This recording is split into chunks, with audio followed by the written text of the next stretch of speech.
Bienvenidos chicos, en esta parte vamos a revisar la sección 2.6. Aquí tenemos los límites al infinito. Este es un tema que ya lo hemos abordado con anterioridad. ¿Qué es un límite al infinito? Es cuando los valores de f se aproximan a un valor de L, ¿sí? Cuando x es suficientemente grande. ¿Cómo determinamos esto? Simplemente cuando x tiende a más infinito, ¿sí? F de x se acerca a un valor. ¿Listo? Obviamente esto también tiene sentido cuando x tiende a menos infinito, ¿sí? Esos son los límites al infinito. Luego, gracias a esto, topamos un tema fundamental, como lo son las asíntotas horizontales. ¿Listo? ¿Qué es una asíntota horizontal? Simplemente es una recta del estilo y igual a un valor, que en este caso va a ser L, es decir, es paralela al eje horizontal, al eje de las X, ¿sí? Siempre esa recta es una asíntota horizontal cuando el límite al infinito, ¿no es cierto?, ya sea a más o menos infinito, nos determina un valor L, ¿sí? Esa es nuestra asíntota horizontal. O como vimos antes, nosotros podemos determinar esto según el grado, ¿no es cierto?, de la función, en este caso de la función racional, porque tenemos que divisar el grado del numerador y el grado del denominador, ¿sí? Ahí es donde encontramos asíntotas horizontales, verticales o oblicuas, ¿no es cierto? Listo. Ahora un teorema súper importante. De hecho, más bien, es como un tipo de fórmula. ¿Por qué?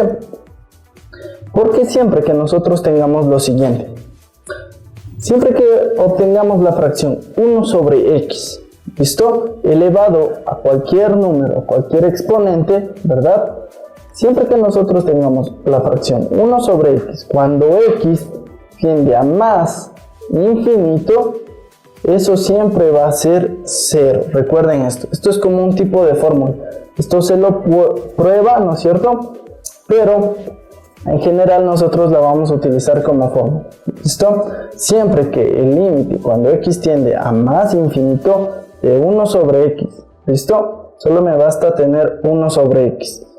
Y si es que hay algún otro exponente sobre la x, ¿no es cierto?, de igual manera continúa y esto siempre va a ser 0.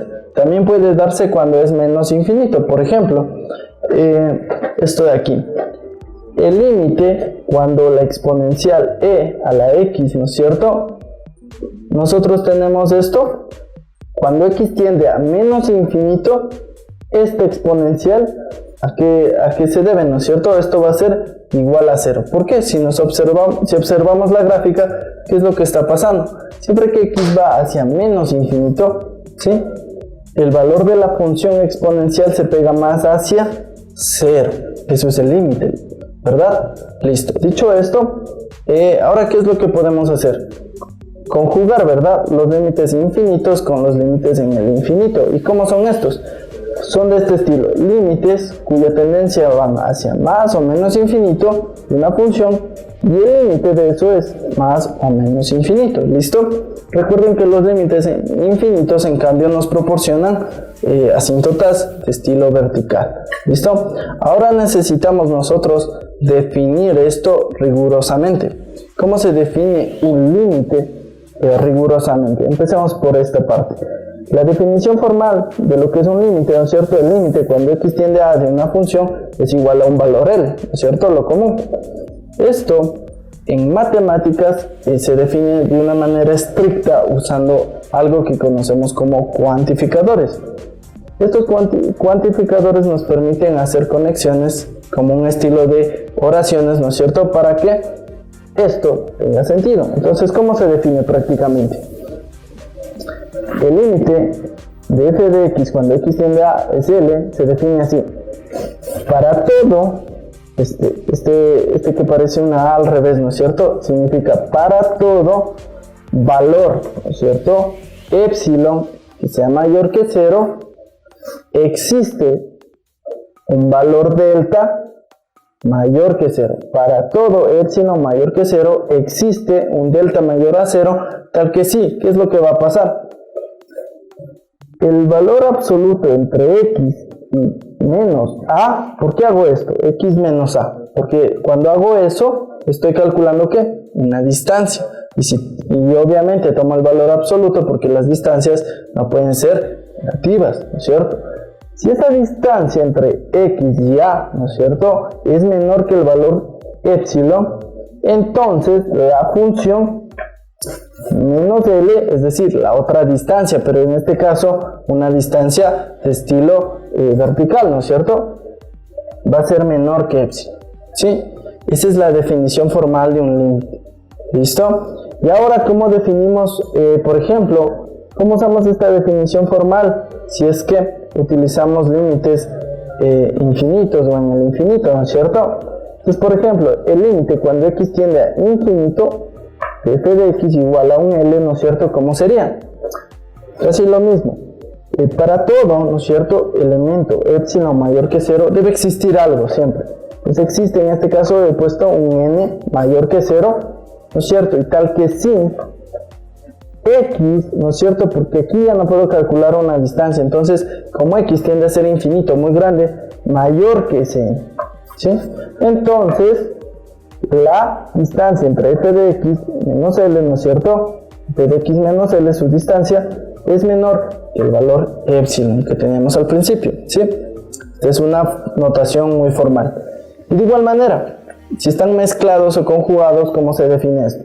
Para todo epsilon mayor a 0, ¿no es cierto?, existe, siempre van a tener, para todo existe un n mayor que 0, tal que sí, ¿no es cierto? Si es que va a más infinito, x mayor, ¿no es cierto?, a un n. Y entonces, si pasa esto, entonces la función va a ser ¿qué? La función va a ser también mayor que epsilon, ¿sí? Esto pasaría lo contrario, ¿verdad? Si es que fuera menos infinito. Si es que fuera menos infinito sería x menor que n, ¿sí? Y de igual manera, si es que es menos infinito sería f de x menor que epsilon, ¿sí? Entonces esas son notaciones estrictas, formales más bien, que nos proporcionan el límite. ¿Para qué nos sirve esto? Hay que distinguir que por el momento nosotros estamos calculando límites, es decir, usando las propiedades que hemos visto para poder obtener un valor, ¿no es cierto?, del límite. Ahora, estas definiciones que hemos presentado sirven para demostrar que efectivamente el valor que encontramos del límite es el correcto, ¿sí? Entonces, deben tener esto en consideración, es decir, primero calculamos el límite, ¿sí?, con las propiedades, con las operaciones, ¿sí?, y luego demostramos con esto de aquí, ¿sí?, que ese valor que encontramos al principio efectivamente es el valor que corresponde al límite. ¿Listo? Esto sería todo con respecto a la sección 2.6. Muchas gracias, chicos.